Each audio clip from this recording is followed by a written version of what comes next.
저녁 이렇게 함께 말씀 사모하여 영상 예배 드릴 수 있는 자리로 나온 여러분 모두를 주님의 이름으로 축복합니다. 오늘 주신 말씀을 통해서 더욱더 신앙생활 열심히 해나가는 우리가 되기를 소망하면서 우리 말씀 보십시다. 자, 우리 먼저 사무엘하 4장의 1절 말씀을 보십시다. 다 찾으셨습니까? 우리 같이 읽습니다. 자, 시작. 사울의 아들 이스보셋은 아브넬이 헤브론에서 죽었다 함을 듣고 손에 맥이 풀렸고 온 이스라엘이 놀라니라. 아멘. 사울의 아들 이스보셋이 나옵니다. 근데 이스보셋을 왕으로 세우고 그 나라의 어떤 국방의 일, 나라를 다스 이스보셋을 왕으로 세우고 그 왕의 후견이 되어가지고 나라를 좌지우지했던 아브넬이 죽는다 하는 소식을 듣습니다.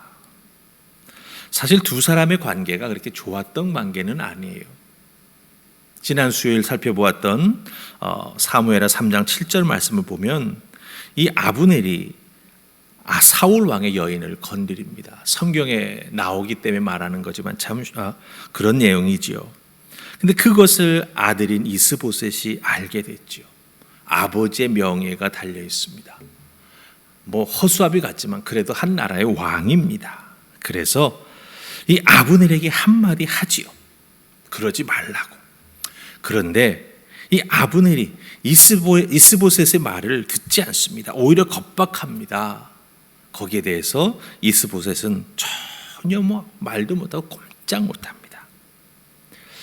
그러니까 이 관계가 참 애매한 관계인데 오늘 읽은 1절 말씀을 보면 참 이스보셋이 꽤나 아브넬을 의지하고 있었구나라고 하는 것을 보게 됩니다.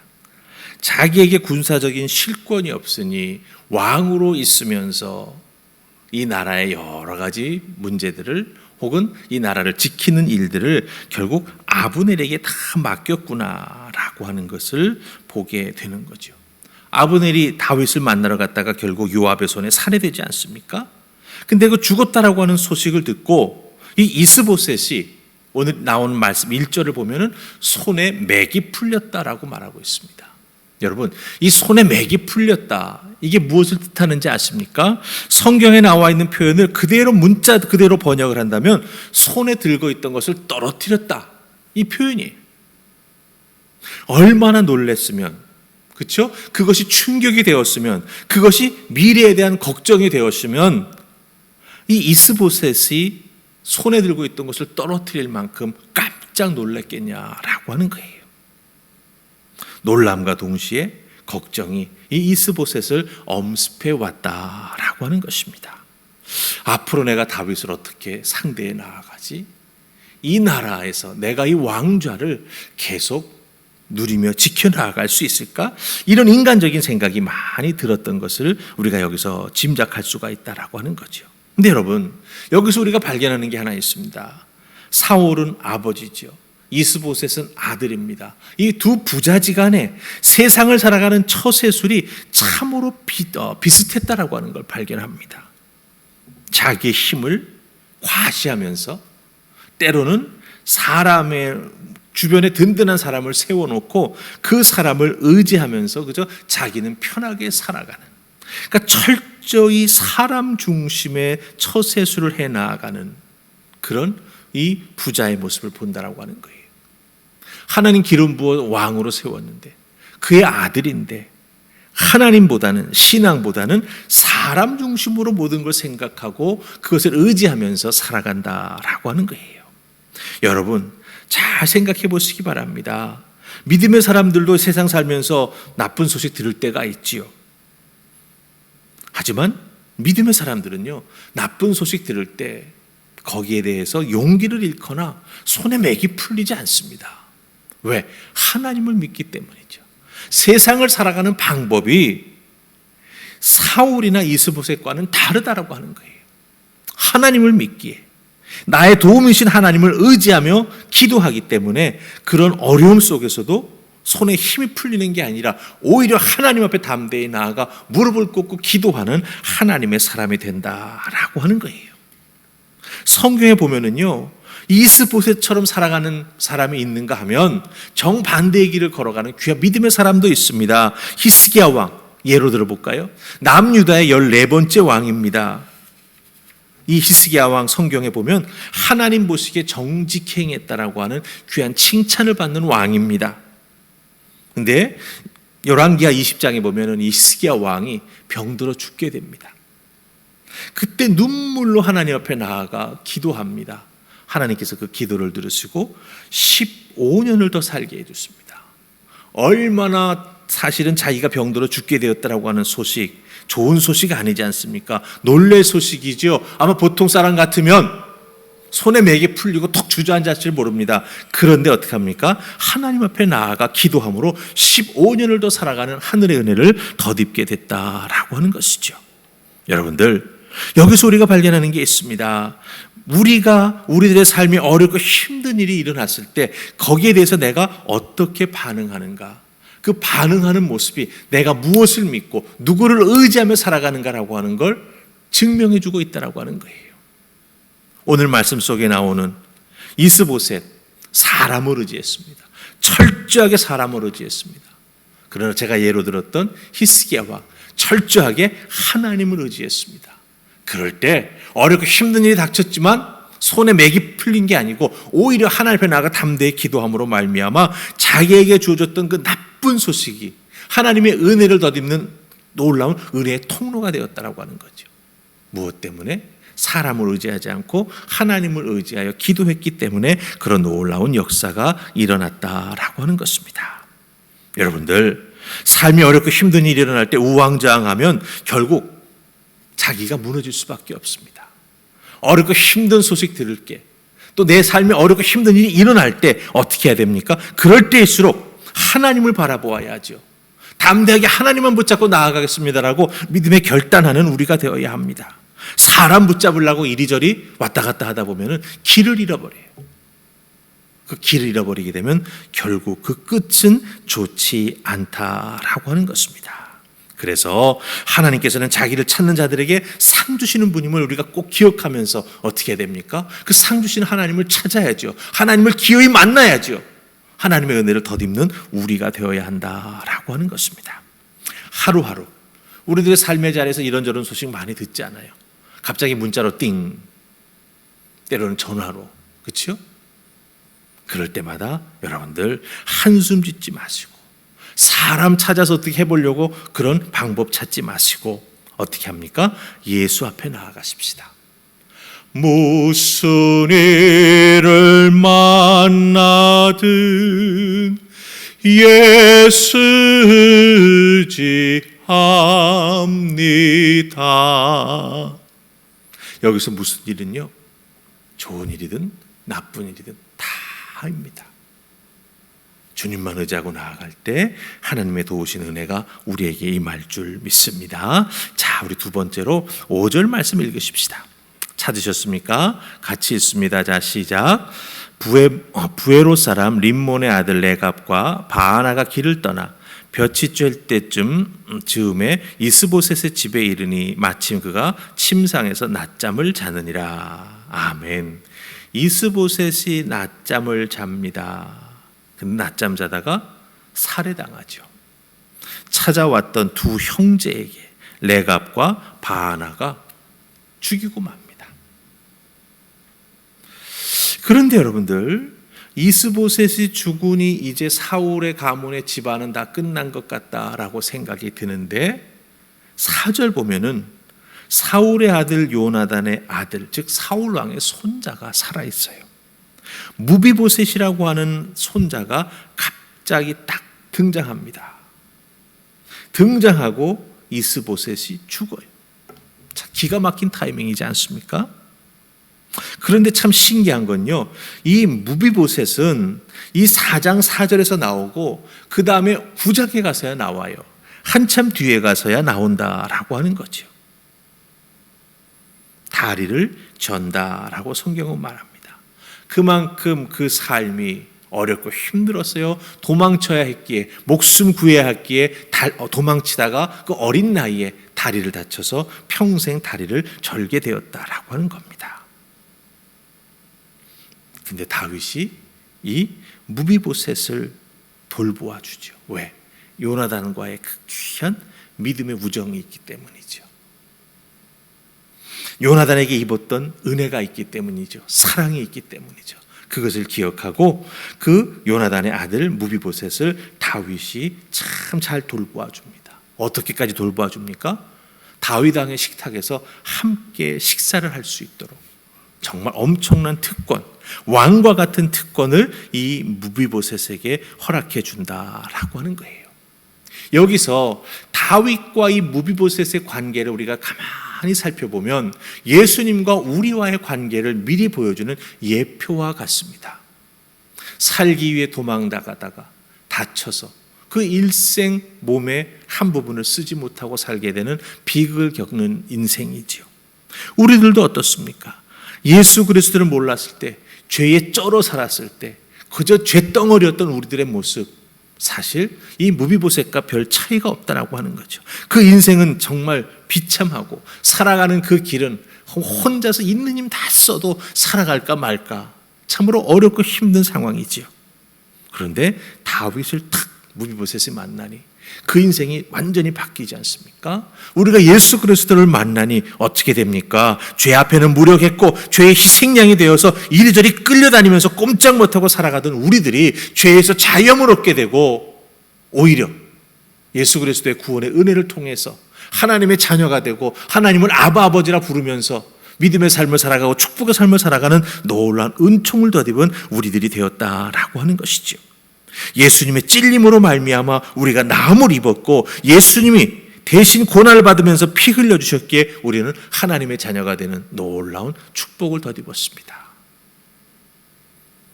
무비보셋이 다윗을 만남으로, 우리가 예수님을 만남으로 신분이 확 바뀌었다라고 하는 거죠. 그러니 여러분들, 우리가 하나님의 자녀라고 하는 것, 예수님 만나서 그렇게 됐다라고 하는 것 꼭 기억하시고 그 믿음, 그 은혜로 살아가는 여러분 되시기를 주님의 이름으로 축복합니다. 이제 자 8절 말씀 보십시다. 8절 말씀 보십니다. 같이 읽습니다. 자 시작. 헤브론에 이르러 다윗 왕에게 이스보셋의 머리를 들이며 아뢰되 왕의 생명을 해하려 하던 원수 사울의 아들 이스보셋의 머리가 여기 있나이다. 여호와께서 오늘 우리 주 대신 왕의 원수를 사울과 그의 자손에게 갚으셨나이다 하니. 아멘. 이 레갑과 바하나가 이제 이스보셋의 머리를 잘라가지고 와가지고 다윗에게 탁 보여주면서 하나님의 이름을 언급하면서 원수를 갚아주셨습니다. 그 원수 갚는 일에 우리가 도구로 쓰였습니다. 이제 더 이상 사울 왕의 집안에 남은 남자는 없으니 이 나라는 당신 다윗의 것입니다. 이렇게 말하는 거예요. 이렇게 말하는 이 두 사람의 마음속에는 무슨 생각이 있었을까요? 이 이스보셋의 머리가 자신들의 안전과 더 나아가서는 미래에 대한 성공을 담보해 줄 수 있다라고 믿었어요. 죽은 사람의 머리 하나 탁 갖다 주면서 이게 우리가 살 길이고 이게 우리가 잘 될 길이고 이게 우리가 다윗과 함께 이 땅에서 살아갈 수 있는 방법이다, 이렇게 생각했던 거죠. 아주 다윗이 좋아할 것이라고 생각했습니다. 가장 인간적이고 가장 세속적이고 권력지향적인 인간의 모습을 이 두 사람들이 생각하고 그것을 다윗이 좋아하리라고 생각했던 것이죠. 그런데 이 두 사람이 생각하지 못한 게 있었어요. 물론 그렇게 살아오질 않았으니 당연히 몰랐겠죠. 다윗에게는 있고 자기 자신들에게는 없는 것, 그것을 생각하지 못했던 거예요. 다윗도 자기들과 똑같이 생각하고 똑같이 권력지향적이고 그 권력을 얻기 위해서는 무슨 짓은 다 할 수 있다고 생각하는 그런 마음을 가지고 있었지만 다윗은 그게 아니지 않습니까? 이 두 사람에게 없는 것이 다윗에게 있었죠. 무엇입니까? 하나님을 두려워하는 것입니다. 하나님 말씀을 지키는 것입니다.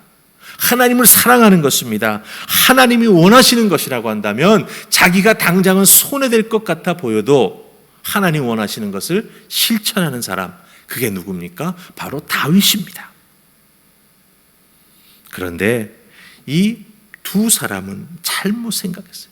다윗도 자기들과 같은 사고를 하면서 살아갈 것이다 라고 생각을 한 거죠. 잘못 생각한 것입니다. 여러분들, 여기서 왜 이 두 사람 레갑과 바하나가 실패했는지 그 원인을 우리가 잘 살펴서 붙잡아야 됩니다. 그래야 우리가 실수하지 않지요. 이 두 사람이 왜 이렇게 실수하게 됐을까? 제일 중요한 것은요, 생각 자체를 잘못했어요. 사고방식이 틀렸다라고 하는 거예요.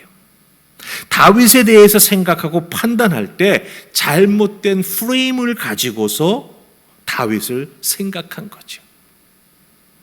나의 배신이 다윗에게는 유익이 될 것이다. 전쟁 없는 승리를 다윗이 얻게 될 거니까 다윗은 당연히 좋아할 것이고 우리를 잘 대접하고 우리를 편하게 살게 해줄 것이다. 다윗이 왜 우리를 거부하겠냐? 절대 그런 일은 없을 것이다. 이렇게 생각하고 자신들이 잘못 판단한 그 생각의 프레임을 가지고 그 다음에 어떻게 한 거예요? 행동했죠. 죽이고 목을 잘라 가지고 다윗 앞으로 나아갑니다. 행동의 실패까지도 따라왔다라고 하는 거예요. 왜? 생각을 잘못했기 때문에 결국 그 생각의 결과물인 행동이 잘못되었습니다. 그러니 그 다음엔 어떻게 됩니까? 두 사람 자체가 또 잘못되게 되는 거예요. 생각, 행동, 생각과 행동하는 나, 다 어렵고 힘들게 된다라고 하는 거예요. 생각이 잘못되면 잘못된 행동을 하고 그 행동의 결과물이 결국은 자기 자신을 해치게 된다라고 하는 것을 여기서 우리가 발견하게 된다라고 하는 것이요. 자, 그럼 다윗을 우리가 한번 살펴보십시다. 우리 9절과 10절 말씀 다 찾으셨습니까? 우리 한번 같이 읽습니다. 4장 9절 10절. 자, 시작. 다윗이 부에로 사람 림몬의 아들 레갑과 그의 형제 바하나에 대답하여 그들에게 이르되 내 생명을 여러 환난 가운데서 건지신 여호와께서 살아계심을 두고 맹세하노니 전에 사람이 내게 알리기를 보라 사울이 죽었다 하며 그가 좋은 소식을 전하는 줄로 생각하였어도 내가 그를 잡아 시글락에서 죽여서 그것을 그 소식을 전한 가품으로 삼았거든. 아멘. 다윗이 두 사람과 왜 다른지를 딱 말해주고 있죠. 다윗은 사람의 수단이나 방법, 특별히 사람의 생명을 가지고 흥정하는 것을 절대로 하지 않았습니다. 하나님께서 귀하게 주신 생명이죠. 그 생명을 가지고 자기의 유익을 구하기 위해 자기의 입신양면을 위해서 생명을 끊고 그 생명이 끊어진 것을 그 사람의 몸을 가지고 와서 보여주고 증거 삼으면서 자, 내가 이렇게 했으니 나에게 뭔가 좋은 걸 주시오. 이런 거래를 다윗은 정말 싫어했습니다. 다윗이 왜 이렇게 싫어할까요? 하나님께서 다윗의 마음을 그렇게 하시는 것도 있지만 하나님께서는 하나님의 구원의 경륜에 그 원대한 계획이 있으시지 않습니까? 이 다윗 나라를 통해서 다윗의 혈통을 통해서 메시아가 태어나 그 구원의 경륜의 계획이 하나님께는 있는 것이지요. 그렇기 때문에 이 다윗의 나라, 하나님의 나라, 메시아가 태어나야 할 그 나라는 거짓과 속임수, 살인으로 쟁취되는 것이 아니라고 하는 것을 하나님께서 다윗을 통해서 보여주시는 겁니다. 하나님이 섭리하시고 하나님이 주셔야 하는 나라가 바로 다윗의 나라요 메시아가 태어나는 다윗의 혈통이 되는 것입니다. 사람이 원한다고 누구 하나 죽인다고 떡하니 하나님 나라가 이루어지는 게 아니라고 하는 거예요.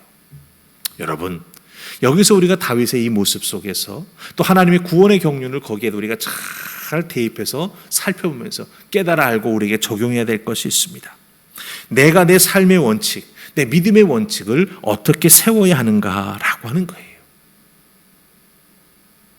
이 세상 편하게 살려면 다른 사람의 불행이 나의 기쁨이 되면 됩니다. 다른 사람은 어떻든지 간에 내가 그 사람 밟고 서서 올라가면 됩니다. 눈에는 눈, 이에는 이, 이런 방식으로 살아가면 됩니다. 그러나 성경이 가르쳐주는 우리들의 믿음의 방식, 삶의 방식이 그게 아니지 않습니까? 다윗은 눈에는 눈, 이에는 이, 사람의 방식을 따르지 않았습니다. 오히려 하나님께서 주시는 방식, 그것을 믿음으로 순종하며 나아갔습니다. 때로는 어렵고 힘들 때도 있었고 오랜 기간 도망 다니기도 해야 했지만, 그러나 그 도망 다니는 광야 속에서 혼자 그 외로움 속에서 오히려 다윗은 철저하게 훈련받았죠. 그래서 사람의 생각 혹은 사람의 방법론이 아닌 하나님 기뻐하신 일을 추구해 나아가야 된다라고 하는 믿음의 방향성을 확실하게 정할 수가 있었습니다. 우리들도 마찬가지입니다.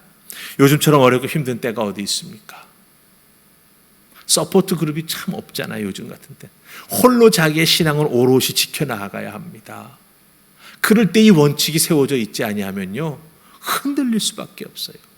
쉽게 무너질 수밖에 없습니다.